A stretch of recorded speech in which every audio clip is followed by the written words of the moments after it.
Shalom, selamat pagi jemaat Tuhan. Berjumpa kembali dalam doa pagi online. Bukan aku lagi.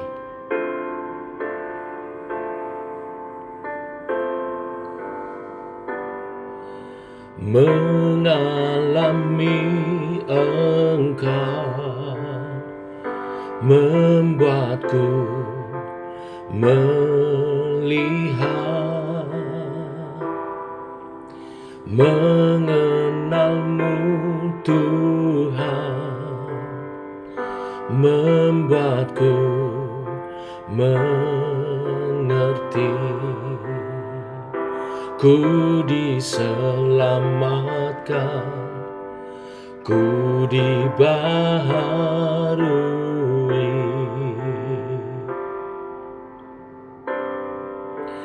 Kini hidupku bukan aku lagi, namun kasih-Mu yang mengalir di dalamku.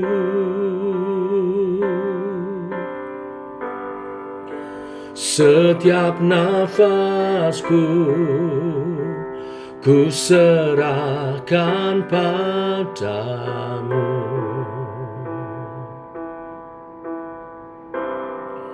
menjadi persembahan yang hidup bagimu.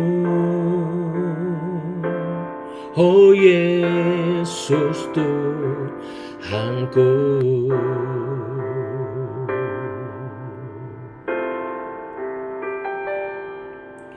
mengalami Engkau membuatku melihat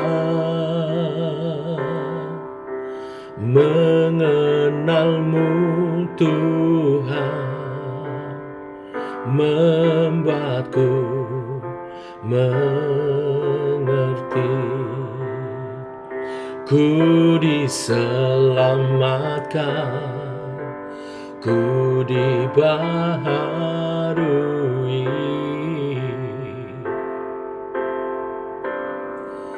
Kini hidupku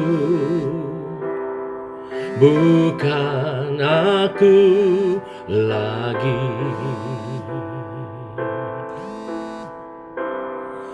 namun kasih-Mu yang mengalir di dalamku.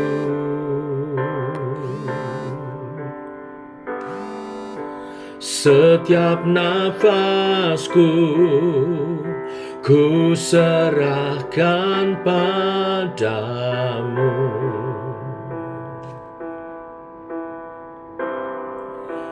menjadi persembahan yang hidup bagimu. Oh Yesus Tuhanku,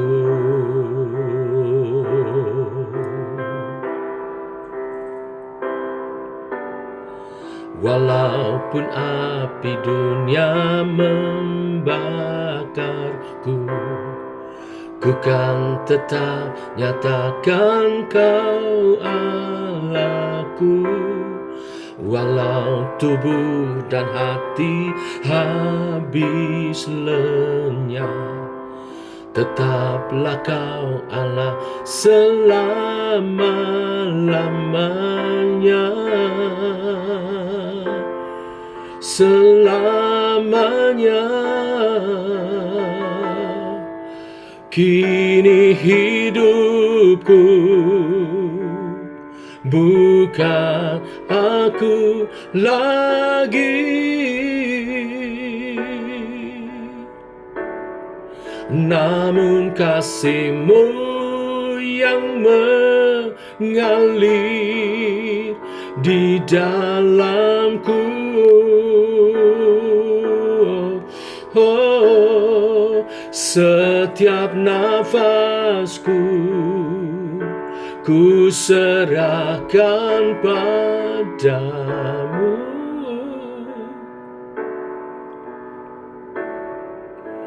Menjadi persembahan yang hidup, menjadi persembahan yang hidup, menjadi persembahan yang hidup bagimu. Oh Yesus Tuhanku.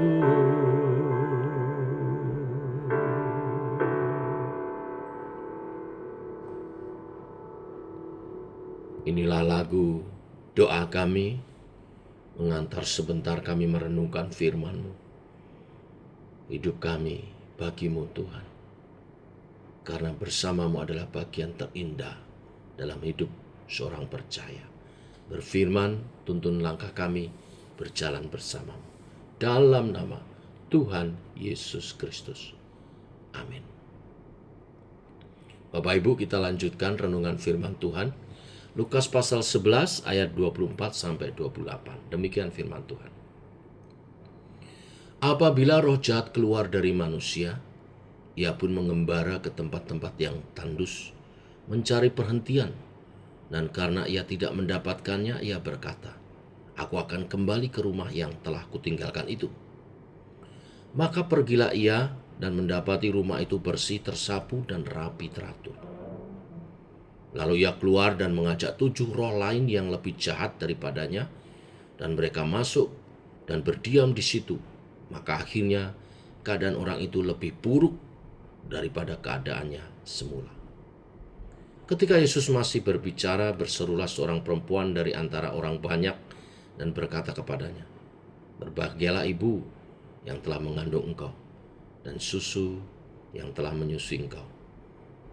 Tetapi ia berkata, "Yang berbahagia ialah mereka yang mendengarkan firman Allah dan yang memeliharanya."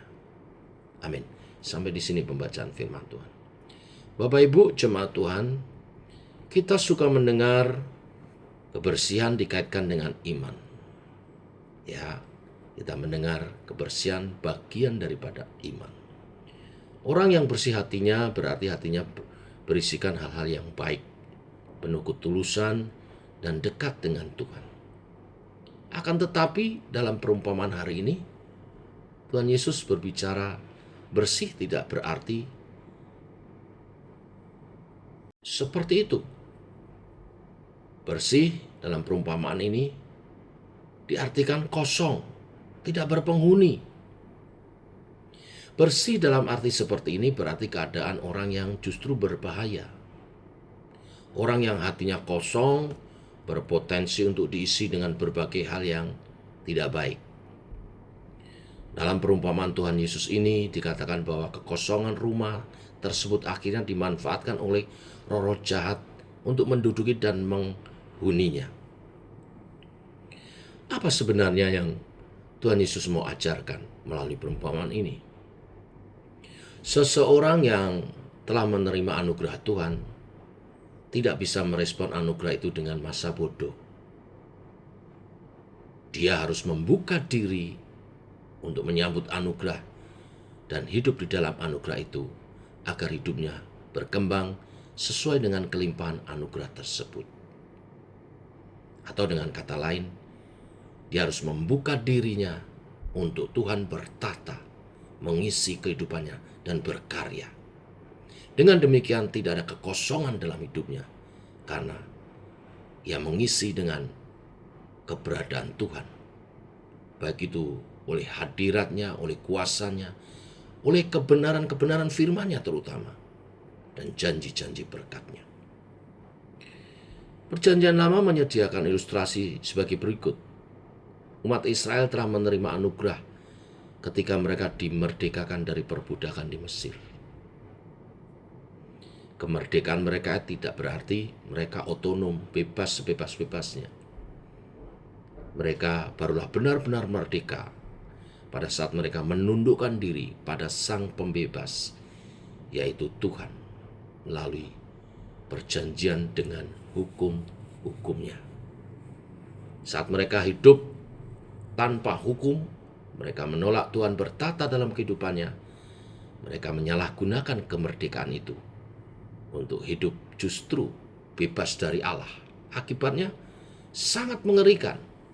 Itulah yang terjadi ketika mereka menyembah lembu emas atau berbagai berhala dan dewa-dewi bangsa-bangsa Kanaan, dan keadaan Israel jauh lebih buruk dari perbudakan di Mesir. Nah, aplikasinya bagi kita. Bagaimana kita tahu bahwa seseorang telah mengisi hidupnya dengan anugerah Tuhan? Bagaimana seseorang telah mengisi hidupnya, mengizinkan Tuhan bertata dalam hidupnya? Tentu sebuah pohon dilihat dari buahnya.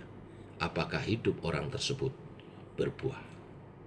Dari buahnya, yaitu hidup yang diubahkan, baik buah karakter ilahi yang nampak, buah karya ilahi, pelayanan-pelayanan yang dia kerjakan yang membawa hasil kekekalan, dan juga buah jiwa-jiwa di mana dia bersaksi dan kesaksian itu menguatkan orang lain untuk menjadi percaya kepada Tuhan.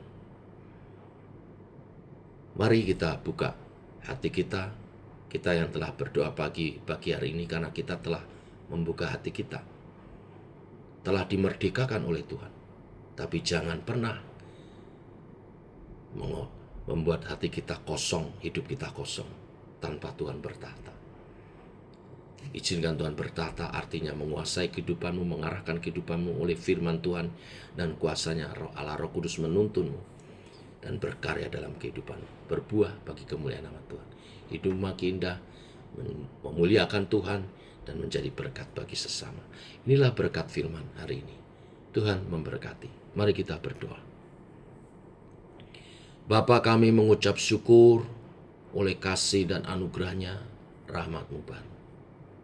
Demikian pagi hari ini Engkau berfirman, ketika kami dibebaskan dari segala belenggu dosa yang menghamba kami, juga cara hidup yang tidak baik, kami tidak berhenti di sana saja. Hidup kami yang telah dibersihkan, dikuduskan, kami harus mengisi Tuhan bertata dalam hati dan jiwa kami, dan memberikan otoritas Allah Roh Kudus berkarya dalam diri kami, sehingga kami hidup menghasilkan buah, baik buah pertobatan dengan karakter ilahi, dan juga buah perbuatan pekerjaan karya ilahi, pelayanan-pelayanan, maupun juga buah jiwa-jiwa yang bertobat karena kesaksian dan penginjilan kami.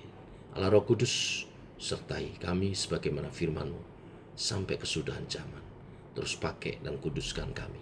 Terus bimbing bagi kemuliaan nama. Dalam nama Tuhan Yesus Kristus. Amin. Demikian Bapak Ibu doa pagi kita. Selamat pagi, selamat beraktivitas, selamat berjalan bersama dengan Tuhan. Shalom.